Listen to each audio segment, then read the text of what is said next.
നിപ്പയും കോവിഡും ഒന്നും വരുന്നത് ഏത് ഗവൺമെൻറ്റാണ് ഭരിക്കുന്നതെന്നൊന്നും നോക്കിയിട്ടല്ല. അതൊക്കെ ഈ സമൂഹത്തിലുണ്ട്. വൈറസൊക്കെ ചില പ്രത്യേക സാഹചര്യത്തിൽ അവയുടെ ആധിക്യം ഉണ്ടാവുകയും അത് മനുഷ്യരിലേക്ക് പകരുകയും മരണകാരണമാവുകയും ഒക്കെ ചെയ്യും.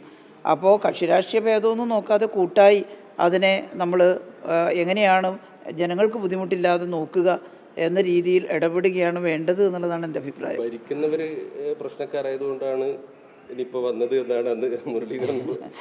അതെ അതെ ഉമ്മൻചാണ്ടിയും കർണാടക മുഖ്യമന്ത്രിയായിട്ടാകുമ്പോൾ ഈ ഒരു രോഗം ഉണ്ടായിട്ടില്ല. എറണംകെട്ടവർ നാട് ഭരിക്കുമ്പോൾ ഈ രോഗം വന്നു. അതെ അതെ നിങ്ങൾ മീഡിയ ഇതൊക്കെ ഓർമ്മിച്ച് വെക്കുന്നത് നല്ലത്. ഞാനതൊന്നും ഇപ്പോൾ ഓർമ്മിച്ചിട്ടില്ല. കാരണം അങ്ങനെ പറയുന്നത് ശരിയല്ലല്ലോ. ഞാനേതായാലും അതുപോലെ പറയാൻ തയ്യാറാവുന്നില്ല.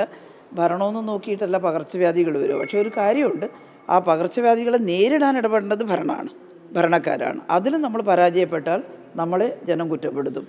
അന്ന് നമ്മൾ നിപ്പ വൈറസിനെ കണ്ടെയ്ൻ ചെയ്യാൻ ഇടപെട്ട രീതി ലോകം മുഴുവൻ പ്രശംസിച്ചിട്ടുണ്ടായിരുന്നു. കാരണം ചിലർ പരിഹസിച്ചെങ്കിലും അമേരിക്കയിലെ ബാൾട്ടിമോർ വൈറോളജി ഇൻസ്റ്റിറ്റ്യൂട്ടിൽ മുഖ്യമന്ത്രിയോടൊപ്പം എന്നെയും വിളിച്ചിരുന്നു.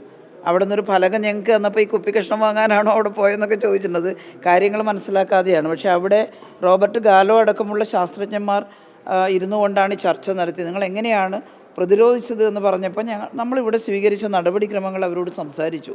മുഖ്യമന്ത്രി എന്നോടാണ് ആവശ്യപ്പെട്ടത്, ആരോഗ്യമന്ത്രി അത് വിശദീകരിക്കാം.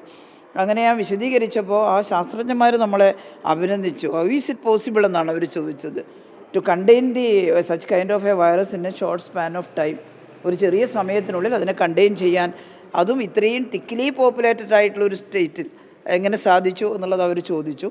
അപ്പോൾ ഞങ്ങൾ പറഞ്ഞു, കൂട്ടായിട്ടുള്ള പ്രവർത്തനമാണ്, ഡോക്ടർമാരുടെയും ആരോഗ്യ പ്രവർത്തകരുടെയും എല്ലാം കൃത്യമായിട്ടുള്ള ഇടപെടലാണ്, ജനങ്ങളുടെ സഹകരണമാണ് എന്നെല്ലാം നമ്മൾ പറഞ്ഞു. അതുതന്നെയാണ് ശരിയും.